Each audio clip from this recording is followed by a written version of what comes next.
Hi everyone, welcome back to Anosomi diaries. Anosomi ഡയറീസിന്റെ പുതിയൊരു എപ്പിസോഡിലേക്ക് എല്ലാവർക്കും ഒരിക്കൽ കൂടി സ്വാഗതം. ഞാൻ അനു. നിങ്ങൾ എല്ലാവരും സുഖമായിട്ടിരിക്കുന്നു എന്ന് വിചാരിക്കുന്നു. ഞങ്ങളും ഇവിടെ സുഖമായിട്ടിരിക്കുന്നു. ഇന്നത്തെ ഈ ഒരു വ്ലോഗിൽ ഞാനൊരു യാത്ര വിശേഷമാണ് ഉൾക്കൊള്ളിച്ചിട്ടുള്ളത്. വേറെ ഒന്നുമല്ല, രുചി തേടി വയനാട്ടിലേക്കുള്ള ചെറിയൊരു യാത്ര. ഈ ഒരു യാത്രയ്ക്ക് ഒരു പ്രത്യേകതയുണ്ട്. നമ്മുടെ സിനിമയിൽ നമ്മളൊക്കെ എപ്പോഴും കാണുന്ന ഒരു പ്രമുഖ നടനായിട്ടുള്ള അബു സലീം സാറ് വയനാട്ടിൽ ഒരു ഹോട്ടൽ തുറന്നിട്ടുണ്ട്.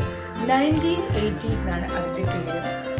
ഈ ഹോട്ടലിന്റെ പ്രത്യേകത എന്ന് പറയുമ്പോൾ വളരെ സ്വാദിഷ്ടമായ, അതായത് നമ്മൾ നാടൻ ഫുഡ് നമ്മളെ വീട്ടിലുണ്ടാക്കുന്ന ആ ഒരു സെയിം ടേസ്റ്റിലുള്ള ഭക്ഷണം ഇത് ആസ്വദിക്കണമെങ്കിൽ താമരശ്ശേരി ചുരം കയറി തന്നെ വേണം. അപ്പൊ നമ്മൾ താമരശ്ശേരി ചുരം കയറി വയനാട്ടിൽ കൽപ്പറ്റയിലുള്ള 1980s പോയ രസകരമായിട്ടുള്ള കാഴ്ചകളാണ് ഇന്നത്തെ ബ്ലോഗിൽ ഇൻക്ലൂഡ് ചെയ്തിട്ടുള്ളത്. Stay tune. ചുരം കേറാം. അപ്പൊ നമുക്ക് നമ്മുടെ യാത്ര തുടങ്ങിയാലോ? ഞാൻ നേരത്തെ പറഞ്ഞതുപോലെ ഇത് രുചി തേടിയുള്ളൊരു യാത്രയാണ്. നമ്മൾ യാത്ര പോകുന്നത് അബു സലീം സാറിന്റെ 1980s എന്ന ഹോട്ടലിലേക്കാണ്. കേരളത്തെ പറ്റി പറയുമ്പോൾ നമ്മൾ എടുത്തു പറയുന്ന ഒരു കാര്യമാണല്ലോ ഗോഡ്സ് ഓൺ കൺട്രി, അഥവാ ദൈവത്തിന്റെ സ്വന്തം നാടെന്ന്. ഇതേ സ്വർഗത്തില് കാടും മലകളും കുന്നുകളും വെള്ളച്ചാട്ടങ്ങളും താഴ്വരകളും ഒക്കെ ചേർത്തൊരുക്കി ഇവിടെ എത്തുന്ന സഞ്ചാരികൾക്ക് കാഴ്ചയുടെ സ്വർഗം ഒരുക്കിയിരിക്കുന്ന ഒരു നാടാണ് നമ്മുടെ സ്വന്തം വയനാട്. കോഴിക്കോടിനെ വയനാടുമായി ബന്ധിപ്പിക്കുന്ന ഏറ്റവും പ്രധാന വഴികളിലൊന്നാണ് താമരശ്ശേരി ചുരം. ഇതിൻ്റെ ഇരുവശങ്ങളിലും കാടുകൾ നിറഞ്ഞ മനോഹരമായിട്ടുള്ള ഒരു കാഴ്ചയാണ്. അടിവാരത്ത് നിന്ന് തുടങ്ങിയിട്ട് ലക്കിടിൽ അവസാനിക്കുന്ന ഈ പാതയിൽ ഏകദേശം 9 ഹെയർപിൻ വളവുകളാണ് ഉള്ളത്. ഒരു പാമ്പിനെ പോലെ വളഞ്ഞു പുളഞ്ഞു കിടക്കുന്ന ചുരങ്ങൾ കയറി എത്താൻ സാധിക്കുന്ന അത്ഭുതങ്ങളുടെ നാടാണ് വയനാട്. അതും നമ്മളെ താമരശ്ശേരി ചുരമൊക്കെ കയറി വരുമ്പം അതിൻ്റെ ആ ഒരു ഭംഗി ഒരിക്കലെങ്കിലും നിങ്ങളിവിടെ വന്ന് അനുഭവിച്ചറിയേണ്ട ഒരു കാഴ്ചയാണ്. പണ്ട് കാലത്ത് വയനാട്ടിലേക്ക് എത്താൻ പ്രത്യേകിച്ച് വഴിയൊന്നും ഉണ്ടായിരുന്നില്ല. അപ്പോൾ ബ്രിട്ടീഷുകാർക്ക് കുതിരസവാരി നടത്തിയിട്ട് വയനാട്ടിലെത്താൻ വേണ്ടിയിട്ട് നിർമ്മിച്ചിരുന്ന ഒരു വഴിയാണിത്. എനിക്കറിയാം, ഞാൻ ഈ വ്ലോഗ് ചെയ്ത് കഴിഞ്ഞാൽ വയനാട് ഇതുവരെ കാണാത്ത ആരെങ്കിലും ഉണ്ടെങ്കിൽ ഒരിക്കലെങ്കിലും ഈ ഒരു മനോഹാരിത ആസ്വദിക്കാൻ തോന്നുമെന്നുള്ളത്. അത്യാവശ്യം നല്ല വിശപ്പുണ്ട് കേട്ടോ. നമ്മളിത് എത്താനായിട്ടുണ്ട്. വയനാട്ടിലെത്തുന്ന സന്ദർശകരെ വെൽക്കം ചെയ്യാൻ ഇതാ നമ്മുടെ പൂർവികർ ഇവിടെ റെഡി ആയിട്ടിരിക്കുന്നുണ്ട്. അപ്പം നമ്മളെ കയ്യിലുള്ള എന്തെങ്കിലും ഭക്ഷണ സാധനങ്ങൾ കൊടുത്തു കഴിഞ്ഞാൽ അവരും ഹാപ്പി, നമ്മളും ഹാപ്പി. അപ്പോൾ ഇതാ ഞങ്ങളൊരു ഓറഞ്ച് കൊടുത്തിട്ടുണ്ട്. അതും വാങ്ങിയതാ മൂപ്പര് അത് ഇരുന്ന് കഴിക്കാനുള്ള പ്ലാനിലാണ്.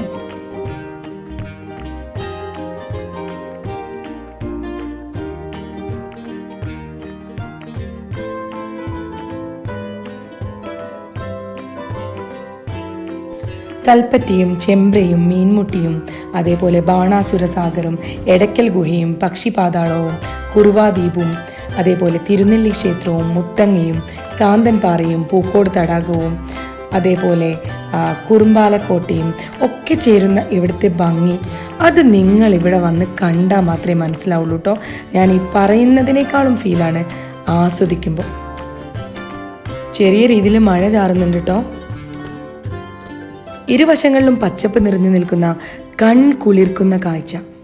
വൈകുന്നേരം ആയതുകൊണ്ട് അത്യാവശ്യം നല്ല തണുപ്പും കോടയും ഒക്കെ ഉണ്ടായിരുന്നു കേട്ടോ.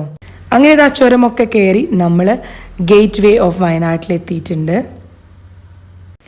നിങ്ങളെല്ലാവരും ഇത് കാണുന്നില്ലേ? കരിന്തണ്ടൻ്റെ ആത്മാവ് ഉറങ്ങുന്ന ചങ്ങലമരം.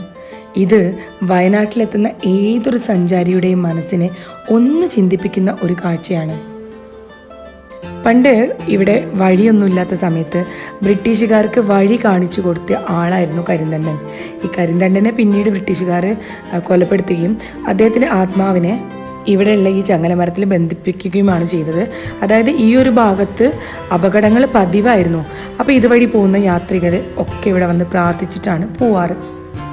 അങ്ങനെ നമ്മൾ വീണ്ടും യാത്ര തുടർന്നു. നമ്മളിനി പോകുന്നത് അബു സലീം സാറിൻ്റെ 1980s എന്ന ഹോട്ടലിലേക്കാണ്.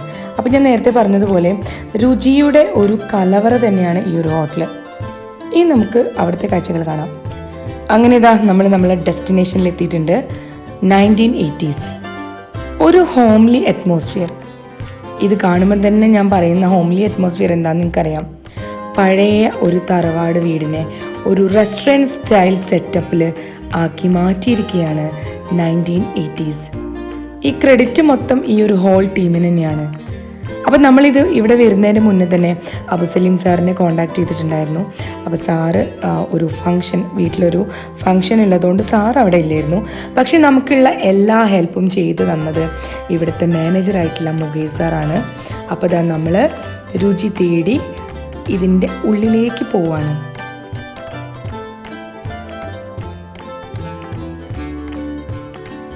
പണ്ടുള്ള വീടുകളിൽ കാണുന്ന, അതായത് നമ്മളൊന്നും ഇപ്പം ഉപയോഗിക്കാത്ത ആട്ടമ്മി, അതേപോലെ നമ്മൾ തേങ്ങ അരയ്ക്കുന്ന സാധാരണ അമ്മി, ഉരൽ, ഇങ്ങനെയുള്ള എല്ലാ കാര്യങ്ങളും ഇവരിവിടെ ഡിസ്പ്ലേ ചെയ്തിട്ടുണ്ടായിരുന്നു. അപ്പോൾ ഒരു വീടിൻ്റെ ഒരു അന്തരീക്ഷം അത് തന്നെയാണ് 1980s highlight feature. Abu Saleem sir ഒരു സെലിബ്രിറ്റി ആയതുകൊണ്ട് ഒരുപാട് മറ്റ് സെലിബ്രിറ്റീസ് ഇവിടെ വന്നിട്ട് ഫുഡ് കഴിച്ചതിൻ്റെ ഫോട്ടോസൊക്കെ ഇവിടെ മനോഹരമായിട്ട് ഡിസ്പ്ലേ ചെയ്തിട്ടുണ്ടായിരുന്നു. ആ കൂട്ടത്തിൽ നമ്മളെ മെഗാസ്റ്റാർ മമ്മൂട്ടി, ടോവിനോ, അതേപോലെ പല പ്രമുഖ ആളുകളുടെയും ഫോട്ടോസ് ഉണ്ടായിരുന്നു. നിങ്ങൾക്ക് കാണാൻ സാധിക്കും. വളരെ ഭംഗിയായിട്ട് ഫ്രെയിമൊക്കെ ചെയ്തിട്ട് സൂക്ഷിച്ചിട്ടുണ്ട്. അപ്പം ഇവിടെ വന്നു കഴിഞ്ഞാൽ ഈ ഒരു സെറ്റപ്പ് മാത്രമല്ല, ഇവിടുത്തെ ഫുഡിൻ്റെ ടേസ്റ്റ് അത് ഞാൻ കഴിച്ച് അനുഭവിച്ചറിഞ്ഞ ഒരു കാര്യമാണ്. വ്ളോഗ് ചെയ്യുന്നതിലുപരി നല്ല രുചി തേടി നമ്മൾ എത്ര ദൂരം വേണേലും നമ്മൾ യാത്ര ചെയ്യാൻ തയ്യാറാണല്ലോ. അപ്പം നമ്മളിപ്പം കൽപ്പറ്റയുള്ള അബുസലീം സാറ് 1980s എത്തിയിരിക്കുന്നത്. അപ്പോൾ ഇവിടുത്തെ ഹൈലൈറ്റഡ് ഐറ്റംസ് അല്ലെങ്കിൽ ഇവരുടെ മാസ്റ്റർ പീസ് ഐറ്റം എന്താണെന്ന് നമുക്ക് ഇതിൻ്റെ മാനേജർ ആയിട്ടുള്ള മുകേഷ് സാറോട് ചോദിക്കാം. എത്ര കാലമായി ഈ ഹോട്ടൽ തുറന്നിട്ട്? 5ാമത്തെ വർഷമാണ്. അപ്പൊ ഈ ഒരു പ്രദേശത്ത് കൽപ്പറ്റ റോഡ് സൈഡിൽ തന്നെയുള്ള നല്ല നമുക്ക് നാടൻ ഭക്ഷണം കിട്ടുന്ന ഒരു സ്ഥലം എന്നുള്ളൊരു പേര് തന്നെ അബുസലീം സാർ ഈ ഒരു ഹോട്ടലിൽ വന്നിട്ടുണ്ട്. അപ്പൊ നിങ്ങളുടെ മാസ്റ്റർ പീസ് അല്ലെങ്കിൽ അങ്ങനത്തെ ഒരു ഐറ്റം ഏതാണ്, ഡിഷ് ഏതാണ്? നമ്മൾ മെയിനായിട്ടും ഫോക്കസ് ചെയ്യുന്നത് നാടൻ ഭക്ഷണം, അതായത് നാടൻ സാധനങ്ങൾ മെയിനായിട്ട് കലർപ്പില്ലാതെ മായം ഒന്നും ചേർക്കാതെ നമ്മൾ ഹോംലി ഫുഡ് എങ്ങനെ വീടുകളിലൊക്കെ എങ്ങനെ പാകം ചെയ്ത് കൊടുക്കുന്നു അതുപോലെ കൊടുക്കാനാണ് മാക്സിമം ശ്രമിക്കുന്നത്. അത് ഇതുവരെ വൃത്തിയായിട്ട് കൊടുക്കാൻ ചെയ്യുന്നുണ്ട്. അപ്പൊ ഏറ്റവും കൂടുതൽ ആൾക്കാർ കഴിക്കാൻ ആഗ്രഹിച്ച് ഇവിടെ വരുന്ന ഒരു റെസിപ്പി ഏതാണ്? മെയിനായിട്ട് നമ്മൾ ഉച്ചക്കത്തെ ഊണ് സദ്യയാണ് നമ്മൾ മീൽസ്, അതൊരു മെയിനായിട്ട്. പിന്നെ ബിരിയാണി, പിന്നെ അതുകൂടാതെ നാടൻ ഐറ്റംസ്, അതായത് മട്ടൺ ഹെഡ്, ബീഫിലുള്ള ഐറ്റംസ്. അപ്പൊ ഞാനിവിടെ വരുമ്പോൾ തന്നെ ബോർഡ് കണ്ടു, തലക്കറി, അതേപോലെ പിടിക്കോഴി, ഇതൊക്കെ ആൾക്കാർ അന്വേഷിച്ച് വരുന്ന ഐറ്റംസ് ആണ്. പിടിക്കോഴിയൊക്കെ ഒരുപാട് ആൾക്കാർ അന്വേഷിച്ച് വരുന്ന ഐറ്റമാണ്. അതായത് നാടൻ പിടിക്കോഴിയാണ് കൊടുക്കുന്നത്, നാടൻ കോഴി. പിന്നെ മട്ടൺ തലക്കറി. സ്ഥിരമായിട്ടുള്ള കസ്റ്റമേഴ്സ് ഉണ്ടാവുമല്ലോ? തീർച്ചയായിട്ടും ഉണ്ട്. ഒരുപാട് സ്ഥിരമായിട്ട് ഞങ്ങൾ റെഗുലർ ആയിട്ട് ഇവിടെ വന്ന് ഫുഡ് കഴിക്കുന്ന ഒരുപാട് പേരുണ്ട്.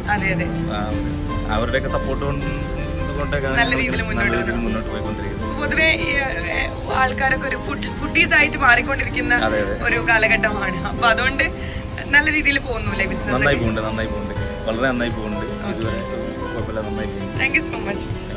നമ്മളെ വീട്ടിൽ വരുന്ന ഗസ്റ്റിനെ എങ്ങനെയാണ് വെൽക്കം ചെയ്യുക, ആ ഒരു സെയിം രീതിയിലാണ് ഇവരും നമ്മളെയൊക്കെ വെൽക്കം ചെയ്തിട്ടുള്ളത്. എന്താ ഓർഡർ ചെയ്തത്? പഴംപൊരി ബീഫും ഇപ്പം ഓൾമോസ്റ്റ് നല്ല കോമ്പിനേഷനായിട്ട് മാറിയിട്ടുള്ളൊരു ഐറ്റമാണ്. എങ്ങനെയുണ്ട് ടേസ്റ്റ്? എങ്ങനെയുണ്ട്? സ്ഥിരമായിട്ട് വരാറുണ്ടോ ഇവിടെ വന്നിട്ട്? എന്താ കാര്യമായിട്ട് ഓർഡർ ചെയ്യുന്ന ഫുഡ് എന്താ?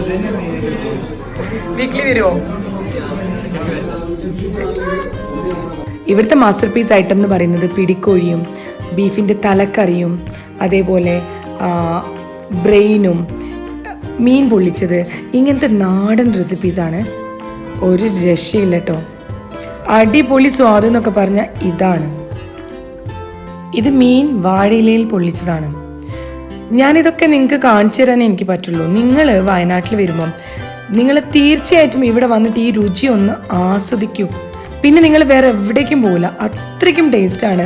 നമ്മളെ നാടൻ, അതായത് നമ്മൾ വീട്ടിലുണ്ടാക്കുന്ന ഫുഡിൻ്റെ ഒരു മായവുമില്ലാത്ത ഭക്ഷണം, അതാണ് ഇവിടുത്തെ പ്രത്യേകത. വലിയ ബഡ്ജറ്റൊന്നുമില്ലാതെ നമുക്കൊക്കെ എഫോർഡബിൾ ആയിട്ടുള്ള റേറ്റിനുള്ള ഫുഡാണ് നാടൻ ഭക്ഷണം. അത് നമ്മൾ എത്ര കഴിച്ചാലും മതി വരില്ല എന്നുള്ളതാണ് സത്യം.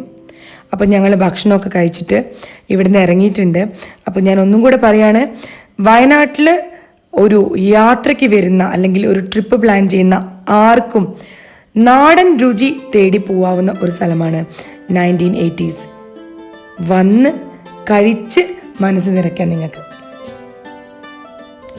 നമ്മൾ യാത്രയൊക്കെ കഴിഞ്ഞ് തിരിച്ചു വരുന്ന സമയത്ത്, അതായത് ചുരം ഇറങ്ങുമ്പം ചുരത്തിൻ്റെ അവിടെയുള്ള വ്യൂ പോയിന്റിൽ നിന്ന് നമ്മൾ താഴേക്ക് നോക്കുമ്പോഴുള്ള രസകരമായിട്ടുള്ളൊരു കാഴ്ചയാണിത്. ഫുള്ള് ലൈറ്റാണ്. നല്ല ഭംഗിയില്ലേ ഇത് കാണാനായിട്ട്? രുചി തേടിയുള്ള യാത്രയുടെ ഈ ഒരു മനോഹരമായിട്ടുള്ള വ്ളോഗ് നിങ്ങൾക്ക് എല്ലാവർക്കും തീർച്ചയായിട്ടും ഇഷ്ടമായി കാണും എന്നുള്ള വിശ്വാസത്തോടു കൂടി it's me Anu signing off. Take care, bye, keep supporting, love you all. നമ്മളെ ചാനൽ ആദ്യമായിട്ട് കാണുന്നവരാണെങ്കിൽ ഇപ്പം തന്നെ സബ്സ്ക്രൈബ് ചെയ്യൂ. നിങ്ങൾക്ക് പരിചയമുള്ള എല്ലാവരോടും പറഞ്ഞിട്ട് നമ്മുടെ ചാനൽ സബ്സ്ക്രൈബ് ചെയ്യിപ്പിക്കൂ. ഇനി മറ്റൊരു വീഡിയോയുമായിട്ട് നമുക്ക് വീണ്ടും കാണാം. Till then, by.